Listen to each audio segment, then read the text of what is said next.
Late season doe hunting in Southwest Michigan has finally come to an end. That's the story I want to share with you guys today, but it hasn't been without its trials and tribulations and getting duped and screwing up and all that type of stuff, which, when we're hunting bucks, we've got plenty of opportunities at does, but it just has seemed like when, either me solo or myself and my son Brady have been actively trying to shoot a doe, we have just not been able to make it happen. And it hasn't been that we aren't seeing does, it's that we're seeing does that are too far, or we're seeing does when it's a little too late and I can't tell if they're a button buck or not, or they hear us move, or just some things like that. And I've been really wanting to shoot this doe to fill this last tag with Brady so he can be there with me. And after I shot that 9-point, I don't know if you guys watched that video, that was during a doe hunt, and that was just that was a nice surprise to fill my second buck tag, my last buck tag here in Michigan.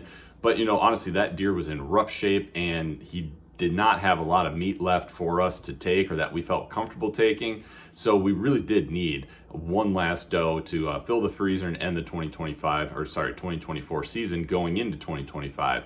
But we got another east wind. There are tons of does at our farm. Brady and I have been seeing them. I've been seeing them. And so when we got that east wind again, after kind of backing out of there for a week or so, Brady and I set back in to a different pop-up blind on our farm to try and fill that final doe tag. All right, Brady, we're back. Where are we at again tonight? Where? We're back at the farm. And we're in a different pop-up blind all the way down in the corner. And it's a nice calm night. Not a ton of wind. Our wind's gonna be blowing for the most part out into the middle of our field. So hopefully we can shoot a doe before they get out into the middle of the field and wind us. That's the plan. You ready?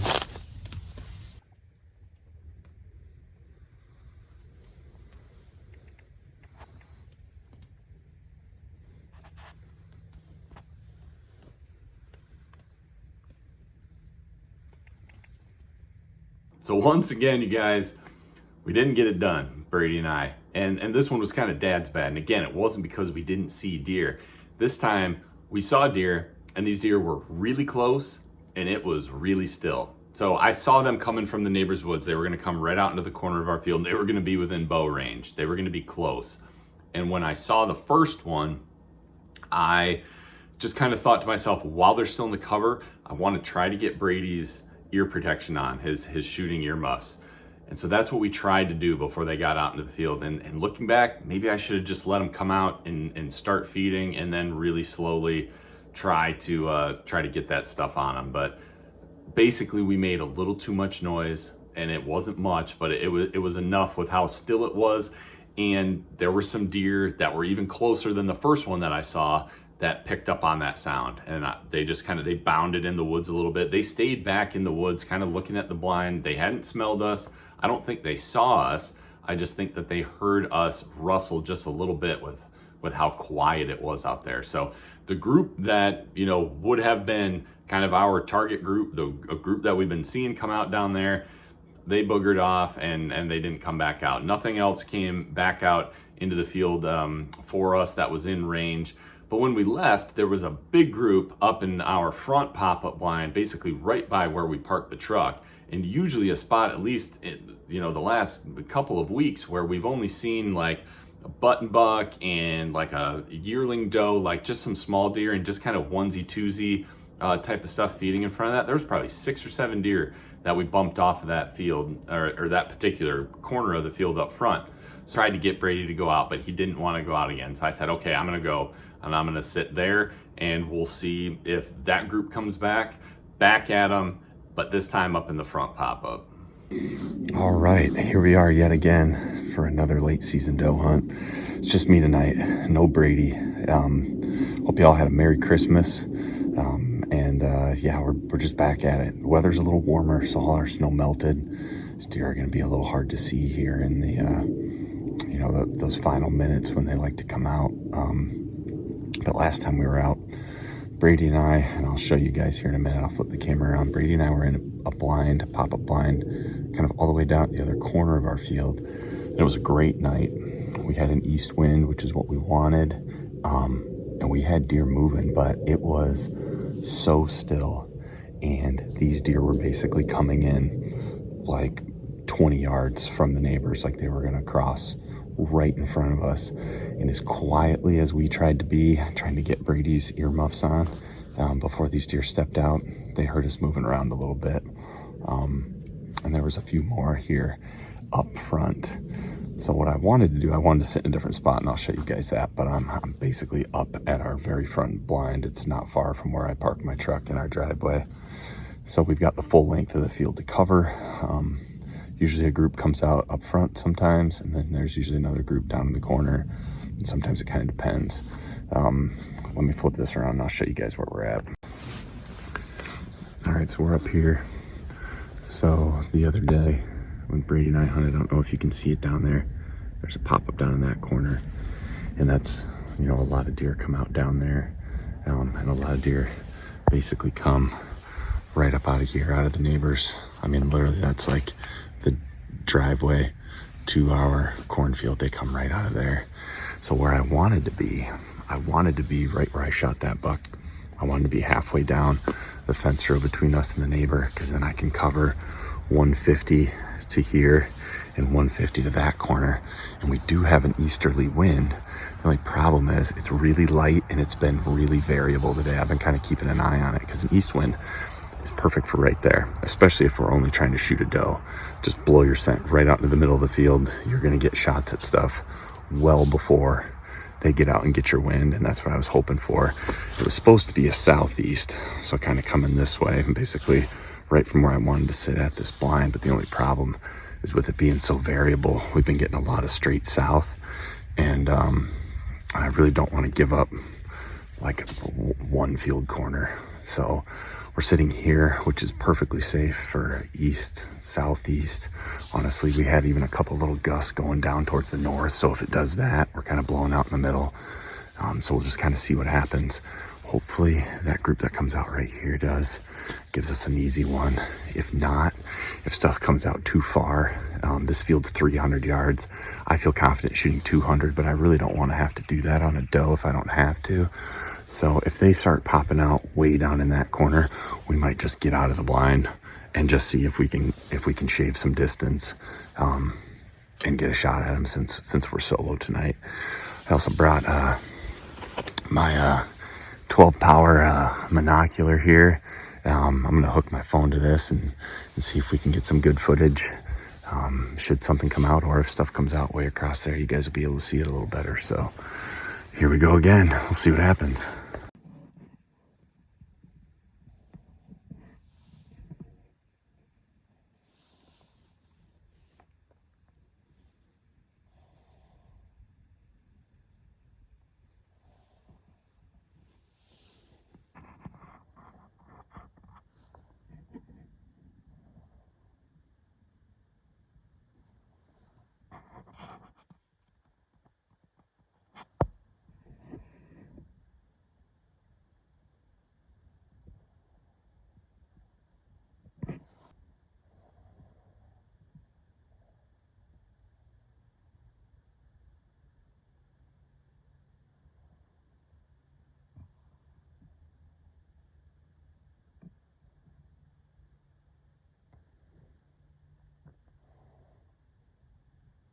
So the front pop-up hunt was off to a good start. Button buck comes out with more than an hour of shooting light left. He's feeding in that front corner of our field. He's like 50 yards from the pop-up, and he continues to look back into the cover. Wind's good, everything. I'm like, all right, here we go. Got the camera rolling. I'm filming him. I'm basically ready for when whatever the next deer or two step out. As long as I can identify that it's not a button buck and it's a decent sized doe, I'm ready to take the shot.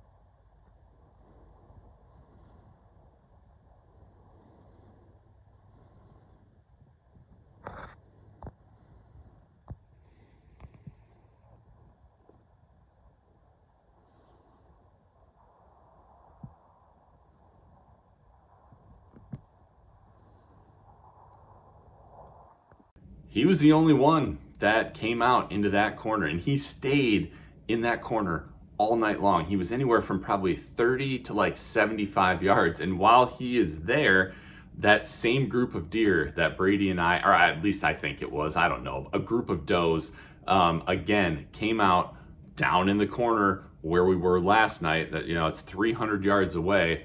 And there was a decent number of them. I couldn't tell exactly from how far I was, but it was probably like 4 to 6 of them.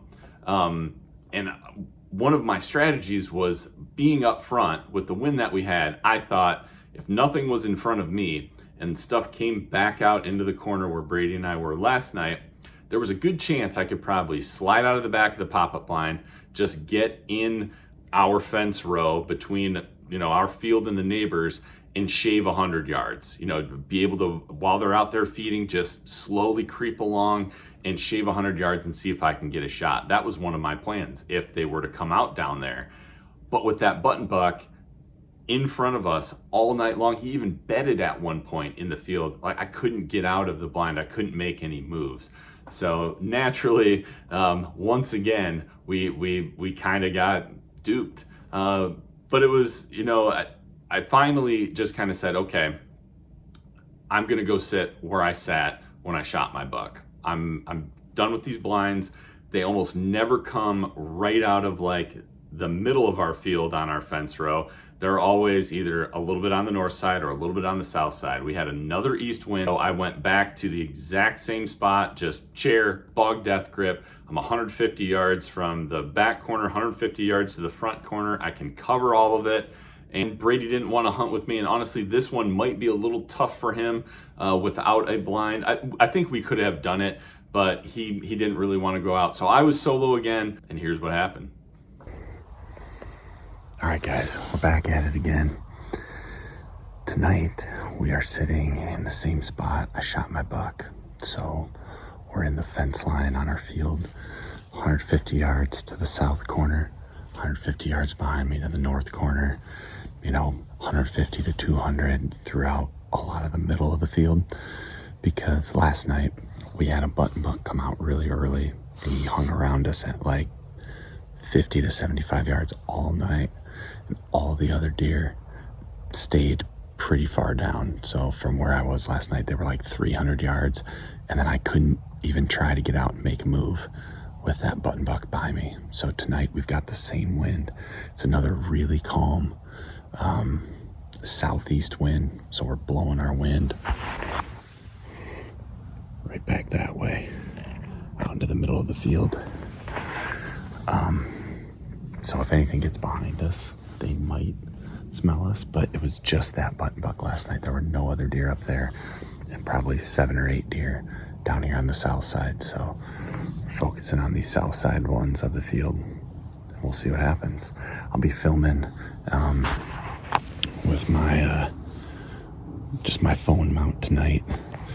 I'll give it my best. I don't want to monkey around with too much stuff not being in a blind tonight. So last night again, they came right out of the corner, and then there were a couple groups that came out kind of like right over here, and then a group that came out of the middle really late. The ones that came out of the corner, they basically worked the whole edge all the way down to the neighbor's field. The other ones that came out late, they were feeding, but they just didn't work up into the middle of the field.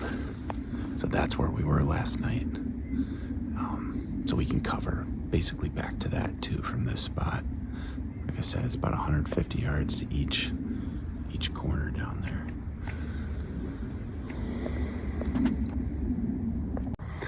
We'll see what happens. The doe saga continues. We'll see if we can finish it out tonight.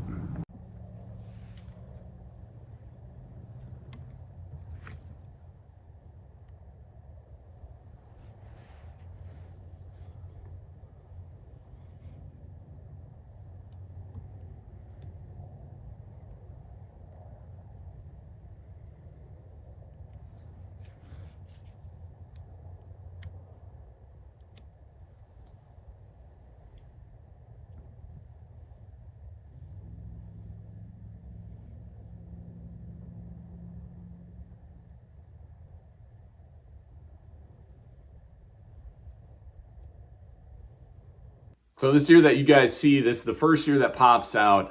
It came out a little bit later than normal, but she's about 100 yards. I can tell it's a doe. It's not a button buck, but she's kind of hard quartering away from me. And her being solo out in the field, I honestly, I couldn't really tell what the angle she was at, and her being the only one, whether or not she was like a yearling doe or whether or not she was something halfway decent, what we were kind of looking for to shoot. So I was just gonna be patient. I was gonna let her get out there and feed. I figured there were more deer coming. I was gonna let a couple of them get out there and basically make sure I knew I was shooting a decent sized doe. So that's what I did. I think she knew something was up. She kind of kept looking back at us, but the wind was good. She started feeding, and I knew it was only a matter of time before some more deer came out. So I was ready to go, but I wanted to be patient. Well, I don't know what it was. It was, a couple minutes later while she's feeding, all of a sudden she just kind of turns around and is looking like right at me. While, previously she was facing straight away. And I think the wind shifted. I mean, the wind was really light and variable. I didn't feel a big shift, but I think it shifted. She wheels around and is basically looking right at me and is alert. And when she does that, I know, okay, if we're gonna shoot this deer, we're gonna have to do it fairly quick. But when she finally turned broadside, I realized she was a better doe than what I had originally thought, and was one that I was more than happy with taking. So at that point, it was game on.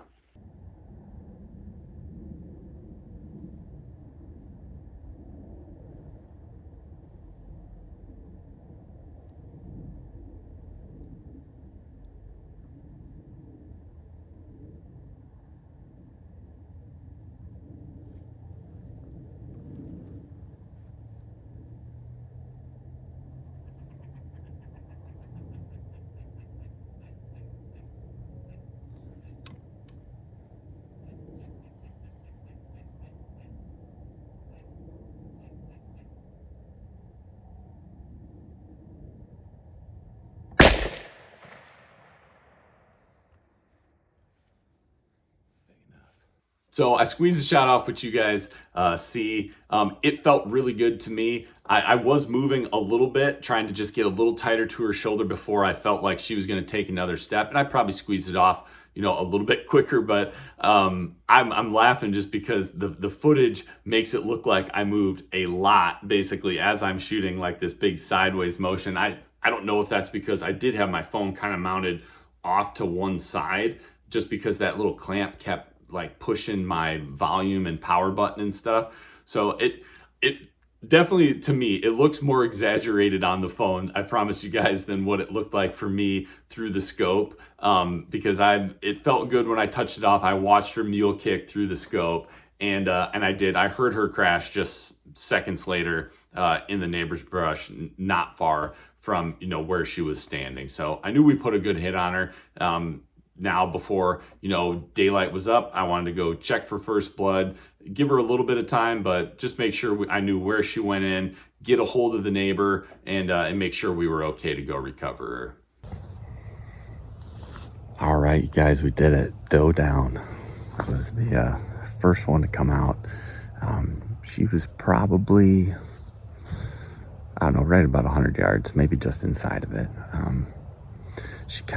I think she kind of saw us, honestly, right when she came out. Like, she could just kind of see we were here, and she started feeding the other direction. So she was facing away from me, and I was just going to kind of see what was coming behind her, because usually there's 3, 4, 6, I don't know, there's groups of them. And I was just trying to make sure I knew what she was. I know she's not a button buck. And then, I don't know, I think she just kind of got weirded out. Like, she kind of knew something was up, so she turned and she was looking at us to kind of go back in the woods. Gave me a really good broadside shot. And she looks like a decent sized one. I don't think she's huge, but we weren't necessarily looking for anything in particular, just decent sized doe, not a button buck. Touched it off, felt good. I saw her kick, which you guys, I think, can see on the video. And I heard her crash just inside the neighbor's woods here. So we're going to give it a minute, message the neighbor, and we'll go get her. And that will conclude, at least for me, my 2024 deer season. This farm has been just absolutely awesome. Thank you, Lord. I mean, seriously, thank you so much for for just blessing me with this place and the deer we've been able to take off of it. It's been an amazing season. It really has. So let's go see if we can get a hold of my neighbor. We'll go find her. All right, guys, I found blood right there. So that's where she went in. It's really thick in there. So this could be fun finding her with no snow, but hopefully we got decent blood. This is exactly why, you guys, I sat where I did instead of sitting that blind. Like where she popped out, she would have winded me. I mean, they pop out anywhere from right in that corner to honestly a little further even up from where she was. And yeah, she was probably right at about 100 yards. It's probably hard to see, but I was basically sitting like right there. So we'll drive the truck down to right here and we'll go see if we can find her in that thick, nasty mess there. So as you guys saw, I found blood right away where she crossed our fence row and went into the neighbors. I texted him. He's a great guy. He was really cool. Just said, yep, absolutely. Go get your deer. No problem. So we started, and I thought it would be pretty easy to pick up where she went into his cover, because right on the other side of our fence row, he has basically like a four-wheeler trail. So I'm like, okay, I'll just make sure I pick it up on that. Once I get a direction to travel into his cover, she shouldn't be too far. And I really wanted that because his cover is thick. It's a lot of like spice bush, autumn olive, just like dense, low, like hands and knees navigating type of cover. And I could not pick up blood on his four-wheeler trail. And granted, the conditions were not great for blood trailing. It is wet. All of our snow had, recently melted. We'd gotten some rain. It'd been misting all day. So everything was just brown, wet.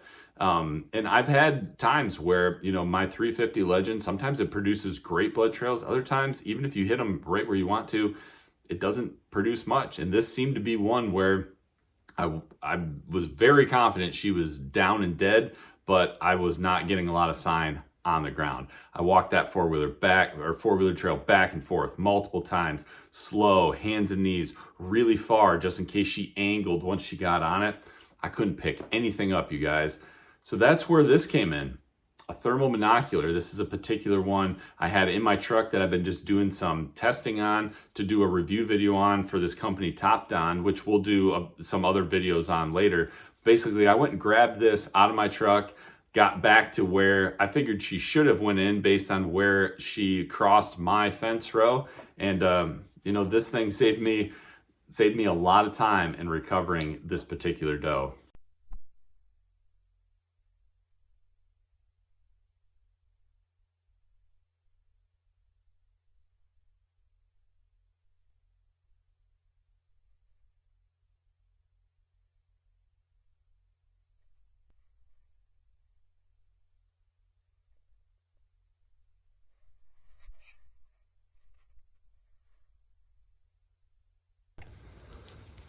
All right, you guys, here you go. We found her. And actually she's a lot bigger than I thought she was, which is awesome. Sometimes it's hard for me to tell when they're not in a group exactly, like if there's not multiple of them, like just how big they are. But when she turned broadside to leave, which you guys saw in the video, like I could then tell, I knew it wasn't a button buck, and then I could tell it also wasn't like a fawn. So we went ahead and took her, but man, I'm actually surprised she's a lot bigger than I thought. And we'll do another full review on this, but I did not have much blood to go off of for this track. And I've been testing this thermal monocular, and I had this in my truck. So I went back to my truck and grabbed it and basically walked on the neighbors. He's got a path. What I was struggling with was just like from my field, the fence row, and then his path, like where this deer crossed this path into his thick cover. I was struggling to find blood. So then I just started walking the path with this, kind of kneeling down, getting different angles and stuff. First I picked up a rabbit, so that wasn't it, but then I picked up a pretty big heat signature, and I just kind of started getting some different angles on it, and then it stayed big, didn't move. So I was able to recover this deer with this thermal monocular, which was awesome. It saved me a lot of grid searching or a lot of time trying to find some pins and needles. I mean, we hit her good. You guys can see we hit her right where we wanted to. We just didn't get a lot of blood, I guess, on the ground. So there you go, you guys. The late season doe saga finally comes to a close. Honestly, too, it was a bigger doe than what I thought. I was really happy when I walked up on her and saw how big she was, because I didn't think she was that big. When we got her home, got her on the scale, she was 105 pounds dressed, which is a great, I would say, average size adult, you know, Michigan doe for the winter time here.